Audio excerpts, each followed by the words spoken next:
Welcome to Class 2. We're just going to do a quick review of Class 1. We started by looking at a map of the psychic self. The terms we're using, the way we're kind of dividing this material up for our class, is we're differentiating between the temporary ego personality, who we are at a conscious level in this lifetime. And we're using the Dasclos terms. It's a temporary personality. We're differentiating between that and a permanent personality, and we can call the permanent personality your spiritual self, your soul personality. And we're working to develop not just the temporary personality in this lifetime. That's why we began with brain development and hemispheric balancing, left brain, right brain balancing. But we're working towards developing a connection to the etheric body. In this class, we're going to move forward building on, which is really essential foundational work with the left brain, right brain balance. And we're going to focus in this class on the etheric double. Now, for those of you who were in my previous teleclass on the astral world, we worked with developing energy hands, the etheric hands and arms that can interact directly with the astral world for the purpose of energy healing. So we're actually extending that work with developing the energy hands, into dealing with the etheric double body as a whole. Your etheric double, which represents your soul, your permanent personality essence, is created through work done by creating consciousness. And now this is both your awakening self and other non-consciousness states of awareness. So the hard-won self-consciousness of your personal evolution and effort, as well as all that you've learned through your relationships with other people, starting obviously with parents, family members, and moving into other adults. All of that builds your etheric double, builds the consciousness of basically your soul self, your spiritual self. In this metaphysical viewpoint, the soul is not a given. The soul is a product of our evolution, of our hard work. And we find evidence for this not just in one spiritual path, but also across many different cultures, that we have to work hard to develop the soul, to develop a spiritual essence. What we're looking for in this class is to both charge the left brain, right brain balance, and then bridge the gap from that everyday ego, into the etheric double, into a deeper connection, if you like, an interface with soul identity. But I want to say a couple of things about the temporary self, about our everyday egoic self, because the self that you and I and everyone deal with on an everyday basis is, by its very nature, existing in a dualistic paradigm. In other words, left versus right, male versus female, positive versus negative. So if you really want to go into and understand the soul level, the etheric double level of the work, it's essential to understand how everyday consciousness actually views reality, because they're very different. The way that normal dualistic reality works is different from the way the etheric double, the soul perspective, operates. And just to go briefly into it, with dualism, opposite nodes are always part of a single system. In other words, yang, positive charge in the universe, cannot exist except for the presence of yin, the feminine or the negative charge, and vice versa. So this is that Hegelian dialectic that you learned about in school, the German idealism, where you have two forces, thesis and antithesis, creating a synthesis, something that exists beyond the combination, something that's more advanced than the combination of the two separate parts. So if you really want to understand the philosophy behind it, if you're curious about that, you can read Immanuel Kant and the various commentaries on Critique of Pure Reason and all that stuff.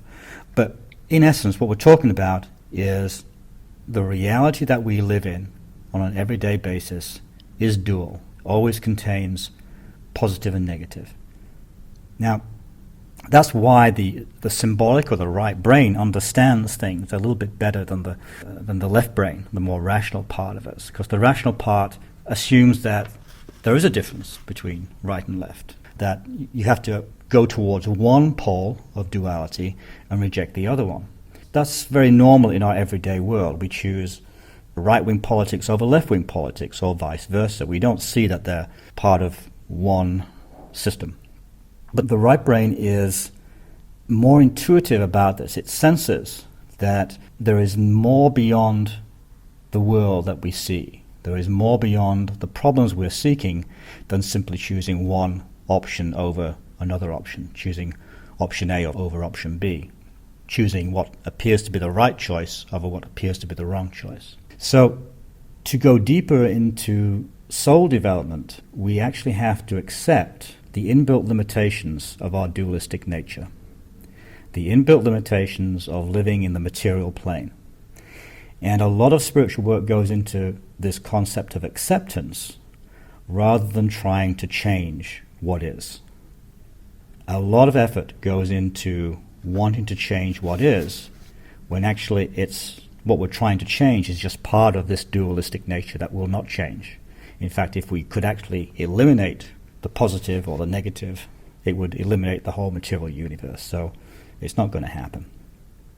So the evolution of the material body and your personality is foundational work. And from that, we build up towards building a more psychic, a more evolved soul identity. And it's out of that that our psychic development needs to emerge. If we have a psychic development that's based on the temporary personality, it will be locked into this dualistic mode. In other words, your psychic development will be based on choosing A over B, positive over negative, so-called good over so-called bad. Some very, very limited psychic development. What I'm hoping is that you'll see that you have multiple levels of choice here, from the very basic ego-based current reality to a soul-based, etheric double-based reality, where you're moving into a whole different realm of psychic development. You're moving into a much more inclusive and multi-dimensional, multi-leveled psychic development. Creating a conscious self also requires relationship, and relationship really is not an option for soul growth. It's impossible for a soul to develop outside of the relationships that we form with other people, starting obviously with the mother, the father, family, and on to important people in our lives. The more we isolate, the more we keep ourselves insulated from other people, what we're doing basically is just incubating what we've already experienced. Whereas new relationships, or relationships that grow, current relationships that you have that continue to evolve and grow, these relationships provide new experiences. They provide new insights, new connections, new growth. Relational work is essential.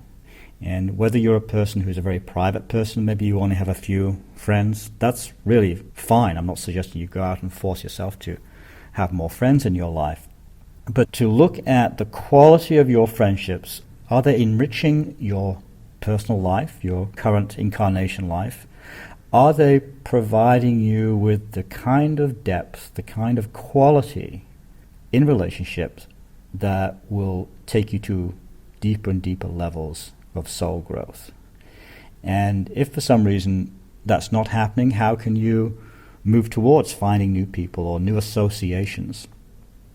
I think this is one of the reasons why we seek out teachers or interesting people to read about or go to lectures to. We're looking for a relationship with the teacher, even though it's not a personal relationship. We're looking for a relationship with a teacher that will allow us to experience ourselves and experience what we are trying to evoke or bring out of ourselves. We're trying to have that happen. This is why we project a lot onto teachers that we've all studied with. We see things in them that are either accurate or sometimes not so accurate. In actual fact, it doesn't matter too much, because the function of the teacher or the function of your mentor or whoever you admire is to bring out of you your full development as a spiritual human being, which includes, of course, your psychic development. It includes the level of sensitivity, the level of being involved in the world, being involved in spiritual growth that you came here to do in this lifetime. Now, relationships of all kinds progress through certain sequencing. And by knowing that sequencing, it can help us decide where to put our attention, where we can expand our soul growth. Now, there are lots of different models out there. What I'm going to just do is just present the most basic of these sequences of relationship, because it's going to be helpful when we move into the more advanced levels of developing our psychic self. So very quickly, the three most basic sequences of relationship. The first is relationships always begin with the conditioned response, an impulsive role that is assigned to you in this dualistic left-right paradigm that is there in the temporary personality. In other words, if you want to be a wife, you need a husband. If you want to be a husband, you need a wife. And once you're in that dualistic framework of relationship, there's a tendency to play out the conditioned response. And this is what we all go through. It's part of learning how the world works. If we simply accept that I'm limited by that role of, let's say, being a wife or being a husband, whatever I conceive those roles to be, I'm stuck in a form of prison because I'm only accepting the positive charge over the negative charge. I'm not seeing that within me I have the capacity for a vast range of relationships. So the first part of the sequencing, conditioned response. You're playing out a role that's been assigned to you. The second part of the sequencing is where that role moves into some form of conflict. That by its very nature, dualism moves into conflict. So the resolution of that conflict is actually the beginning of the end of believing in the paradigm itself. There's a famous saying that the cure for pain is in the pain. In other words, you immerse yourself in conflict, so you burn up all the options, all the available options. You emerge free of the dualistic paradigm itself. You become free of compulsion by having tried both sides of each coin. So this is the process of building the soul, but it starts at this very basic temporary personality level. Your psychic development is emerging out of this sequencing. And the third of the sequencing is choice, that having moved through conflict, having explored the different left-right paradigms that of your relationship, or it could be pretty much anything. It could be politics, it could be psychology, it could pretty much be any form of relationship we have with a subject or a person. The final aspect of that sequence is choice. In other words, you then make a conscious choice of one path or one expression over the other, but you don't exclude all the other options. You simply say, I prefer to be, let's say, I prefer to have integrity. That's what I'm about. Or I prefer to live in a monogamous relationship and stay with, even though I'm capable of doing things outside of that monogamous relationship, I, as a conscious being, make a choice to stay within these confines or negotiate a way to make those confines work for me.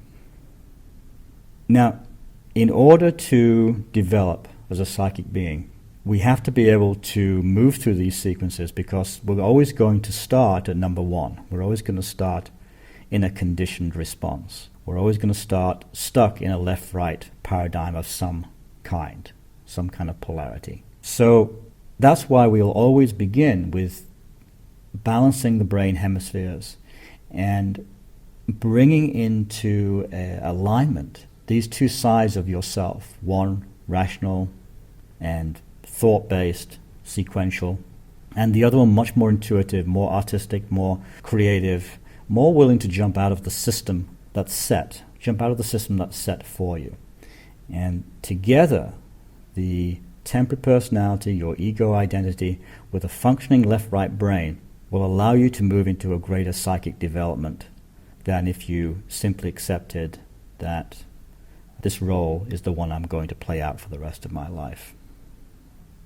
Now, I'm hoping you had a chance between last class and this class to practice the exercise with the brain balancing, because we're going to do a shortened version of that before we move into our second psychic development exercise, where we're going to create, that's what's called a ball of living light, an energetic construct that you are going to create with your energy, with your etheric double energy.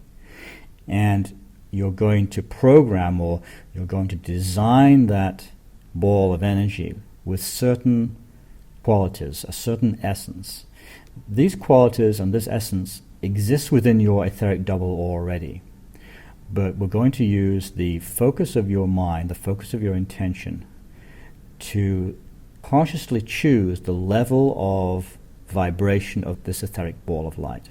Now, the very practice of going through this, even if you have no intention of being a healer, the actual exercise of doing this practice works the same way that if you want to build muscles in your body, you go to the gym and you lift weights or you run on the treadmill.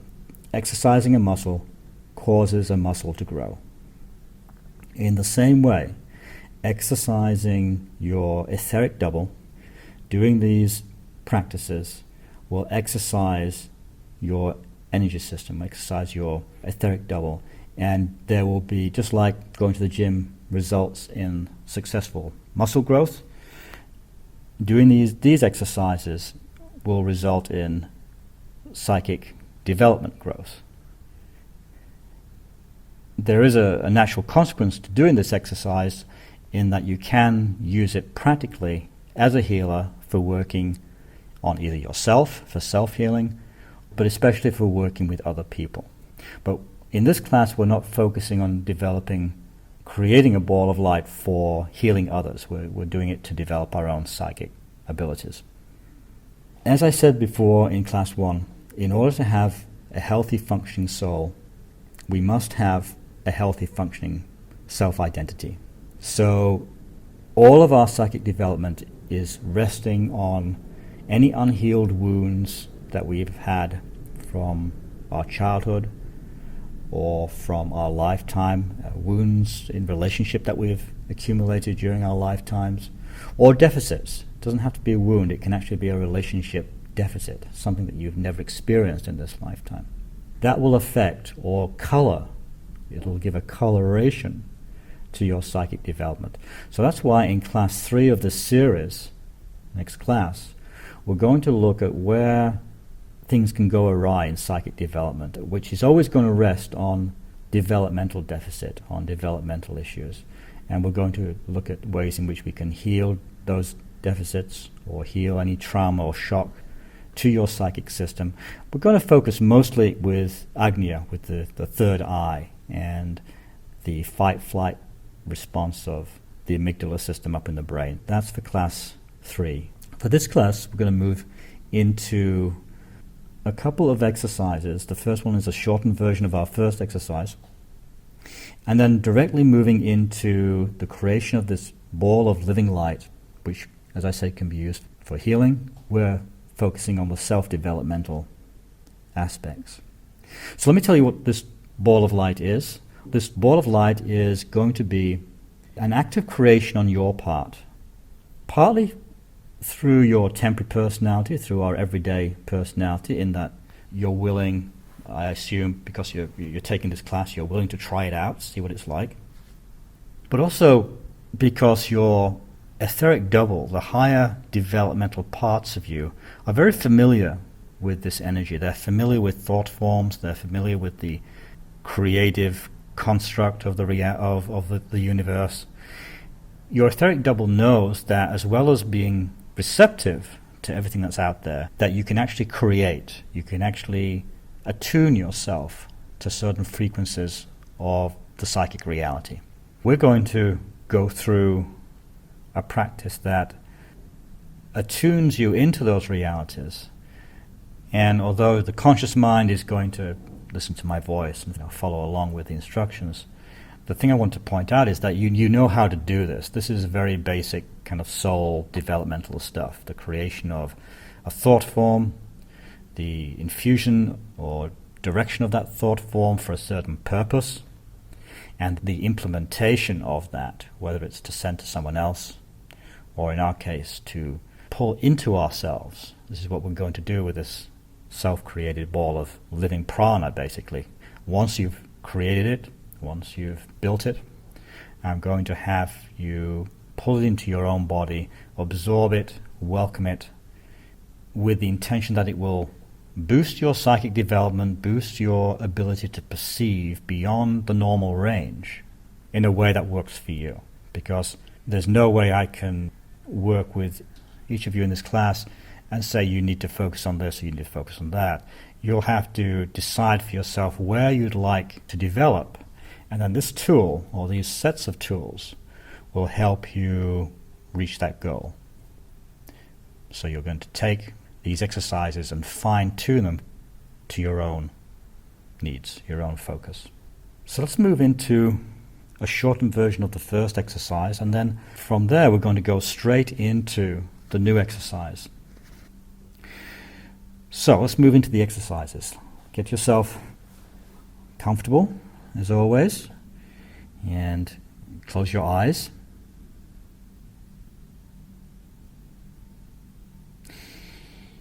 As you did last time, make an adjustment with your consciousness. So you're switching from listening in the outer world to listening to your inner world. You're focusing on your inner feeling world. And whether you're sat on a chair or sat cross-legged, find some way to feel your connection with the earth beneath you. In other words, you bring your attention to your connection to the ground.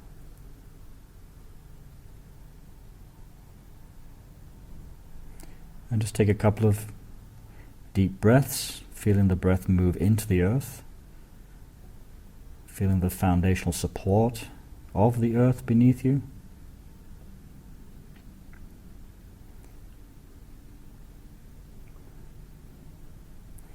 And then, just as important as connecting to the earth, add to that a sense of your boundary.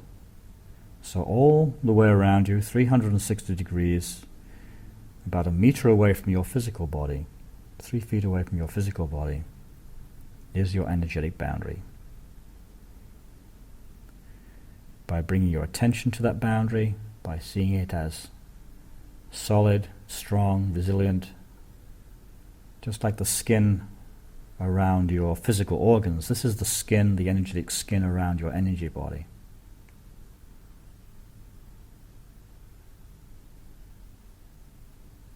And again, as we did in the first class, begin to slow your breathing down.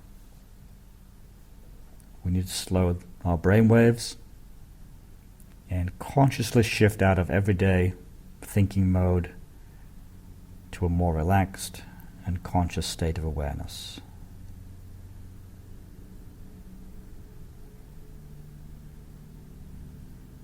And if you're skilled in meditation practice, use your own practice.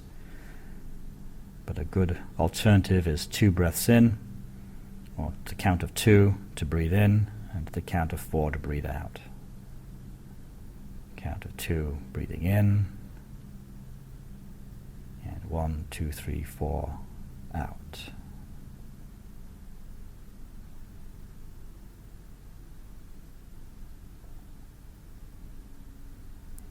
And taking your middle fingers of each hand, so the index and the middle finger of each hand, and placing them on your temples, just lightly resting on the temples. Switch the intention, the focus of your breathing, so it feels like you're breathing in and out of your forehead, in and out of Agnya Chakra, the third eye.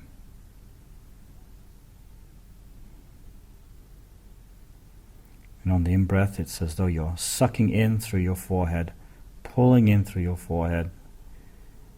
And on the out-breath, just letting it go, letting the energy flow out through your forehead. And then repeat.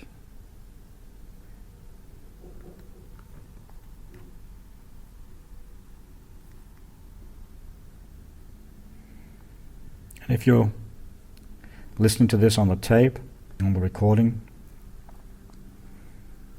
you can spend at least 2-3 minutes on this breathing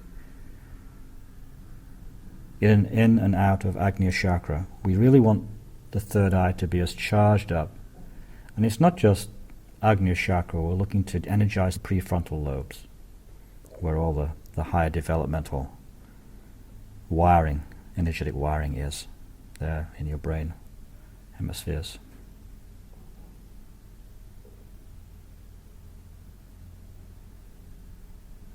So moving on to energizing the two hemispheres. We'll start with your left brain, bringing your focus of your fingers to your left hand, on your left temple, beginning to do the count of 1 to 5. Especially important to hear the words inside your mind as well as speaking them. Your eyes behind your eyelids face up and to the left side, actually pointing towards the fingers of your left hand. And just begin the count of 1 to 5.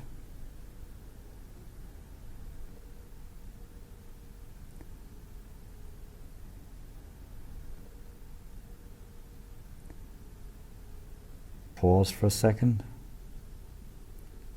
Let everything settle. Now switch your attention and your eye direction to your right brain. So eyes up and to the right. And the focus of your attention goes onto the right hand touching the right temple. This time as you count, you're going to actually see the number 1, an actual visual of the number 1, with no internal dialogue this time.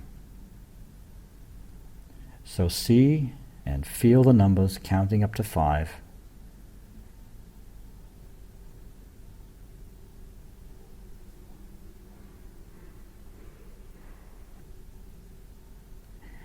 You can also make each number a different color, put it in a different setting. And if you're doing this at home from the recording, I'd recommend you do this about 3 times, alternating backwards and forwards, being very careful not to push. If you get a headache, if you start feeling dizzy, if anything untoward starts to occur, you need to slow down and stop, because this is potent. It's charging up your brain hemispheres. Just a few more seconds. And now bring your hands down to rest in your lap or on the top of your thighs. Relax your hands. And we're going to move right into the new material, the focus of which is to develop and localize a certain kind of consciousness into a ball of energy that you will then use for your personal development.